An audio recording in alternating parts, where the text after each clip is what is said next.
Old Trafford မှာ Bruno Fernandes အလိုမရှိကြွေးကြော်သံတွေ Bruno Fernandes တွေပေးပါတောင်းဆိုသံတွေကြားလိုက်ကြလား Bruno ကိုသွင်းပြီးတိုင်းသူ့ရဲ့နှစ်ဖက်ကိုလက်နဲ့အုပ်ထားတယ်သူသမီးလေးစီကဆင်းသက်လာတဲ့ Bruno ရဲ့အောင်ပွဲခံဟန်အလိုမကျကြည်ကြားကျင်တိုင်းရဲ့နှစ်ဖက်ကိုလက်နဲ့အုပ်ပြီးမကြားကျင်ဘူးဆိုပြီး Bruno ရဲ့သမီးလေးအမူအရာလှုပ်တတ်ပါတယ် Bruno ကရောကိုသွင်းပြီးချိန်တိုင်းရဲ့တွေလက်နဲ့အုပ်ကဝေဖန်သံတွေမကြားရအောင်လုပ်တာများလားဝေဖန်သံတွေ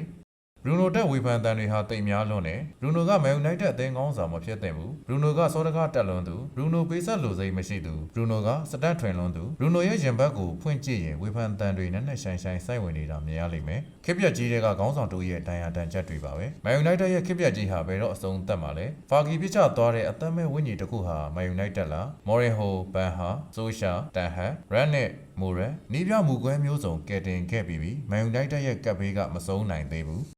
ကပ်ဘေးဟုတ်တယ်တန်းစင်းစုံအနာကျင်လည်နေရတာ Man United အတွက်ကပ်ဘေးပဲတမိုင်းတစ်လျှောက်အဆိုးရွားဆုံး Man United အသင်းဆိုပြီးတစိမ့်ကတ်ခံရတယ်ကလေးစားမိသားစုလက်ထဲကနေဗီတင်ချမ်းသာဆုံးပုဂ္ဂိုလ်စာဂျင်ရက်ဂလစ်တွဲပြောင်းယူစားအချိန်မှာမီတော့ဟာပိုပြီးအညွန့်တလူလူဖြစ်လာတယ်ဘန်နာရေးချက်တွဲတွေပိုပြီးရင်ဆိုင်လာရတယ် Man United ပရိသတ်တွေရဲ့ဆန္ဒပြပွဲပုံမြင်လာရတယ်ခက်ဆိုးကြီးကိုတခမ်းမှမလွတ်အောင်လိုက်ကြည့်ရတာပင်ပန်းလိုက်တာMan United ပရိသတ်တွေပင်ပန်းလွန်းနေပါပြီအချိန်တုန်းကရွှေထီးဆောင်ခဲ့ချိန်တွေပြန်လွှမ်းရင်တိတ်ဆိတ်တင်ငယ်နေရတာလောင်ရီခံရတဲ့သစ္စာတရားအိုးမဲတုတ်ခံရတဲ့ဂုံတိတ်ခါကွဲကြသွားတဲ့မျော်လင့်အိမ်မက်တွေ Man United ပရိသတ်တွေအတွက်အလင်းစလေးအကြည်တက်လေးမရှိနိုင်ဘူးလား Brunoသူဟာအမောင်တဲလွင့်ပြန်လာတဲ့တာယာဖွယ်ရာဂီတတန်လေးပဲသူဟာလက်ရှိရာသီ Man United ရဲ့ Premier League သွင်းကိုအများဆုံးကစားသမားပြိုင်ပွဲစုံသွင်းကိုအများဆုံးကစားသမားအဆင့်14နေရာကနေ Man United အတွက်သွင်းကိုပါဝင်ပတ်သက်မှု14ဂိုးထိဖန်တီးပြထားသူ Man United ရပ်တန့်နေမဲ့ Bruno ရဲ့ပါရမီဟာရပ်တန့်မနေဘူးBruno ဟာဘယ်တော့မှရပ်တန့်မနေဘူး Man United ကိုစတင်ရောက်ရှိခဲ့တဲ့2020ခုနှစ်ဖေဖော်ဝါရီလကစတင်လို့ Bruno ဟာလင်းပနေခဲ့တာဆာလာ189ကိုဆွန်ဟောင်မင်124ကိုတို့ပြီးရင်ပရီးမီးယားလိမှာသွင်းကိုပါဝင်ပတ်သက်မှုအများဆုံးကစားသမားဟာ Bruno ပါပဲဒါဟာလှပတဲ့ထူးချွန်မှုလေးပါပဲ Bruno ဟာ Man United ရဲ့အသက်ကယ်စေ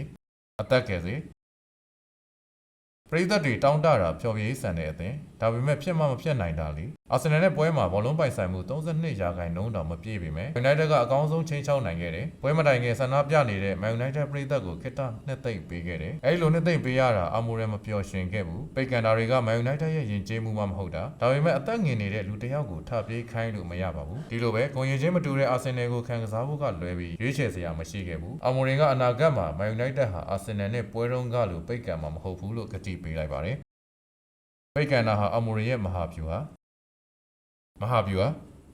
အာဆင်နယ်နဲ့ပွဲမှာ Bruno ရဲ့မဟာဗျူဟာကိုခံစားလိုက်ရတယ်။ဖရီကစ်ကန်နီးမှာ Bruno ပါနတ်စွာလူလဲကြားခဲ့တာပါ။ဖရီကစ်ကန်တဲ့အခါမှာလူတိုင်းနဲ့ကန်မဲ့ဘောလုံးဟာ10ကိုက်သာဝေးရမှာဖြစ်ပေမဲ့အာဆင်နယ်နဲ့ပွဲမှာလူတိုင်းရဲ့17ကိုက်အကျော်အကွာကနေဘောလုံးတဲပြီး Bruno လူလဲကြကန်သွင်းခဲ့တယ်။ Bruno ကကွင်းလယ်တိုင်းအန်တိုနီတေလာနဲ့အာဆင်နယ်ကစားသမားတွေကိုလှည့်စားပြီးဂိုးသွင်းခဲ့တာပါ။ Bruno ကအမားတွေကျူးလွန်တက်ပေမဲ့အဆုံးဖြတ်ပေးနိုင်စွမ်းရှိတယ်။အရေးသွေးကောင်းမှုယုံမဟုတ်ပဲဇယိုက်လက္ခဏာကောင်းမှုသူဖြစ်တယ်။တခါတလေစိတ်ပြက်လက်ပြက်ညှိတွားနေတဲ့ Bruno ကိုမြင်ရတာအဆင်မပြေဖြစ်နိုင်ပါတယ်သူကခံစားစရာရှိရင်အားလုံးထက်ပိုပြီးခံစားတတ်သူပါပေးဆက်စရာရှိရင်အစွမ်းကုန်ပေးဆက်တတ်သူပါစေစားကြရာရုပ်ထင်သူဖြစ်ပြီးသွင်းကိုယ်တွေကိုဖန်တီးမှုတွေအတွက်အသင့်ပြင်ထားသူပါခစ်ဆိုးကြီးထဲမှာခေါင်းဆောင်တူအရေးပေါ်လိုအပ်တယ်ဘရူနိုကခစ်ဆိုးကြီးအထက်ကအသက်ရှူကျက်နေတဲ့ Man United အတွက်ခေါင်းဆောင်ကောင်းပါဘရူနိုတွေများများလိုတယ်ဘရူနိုတွေပေးပါ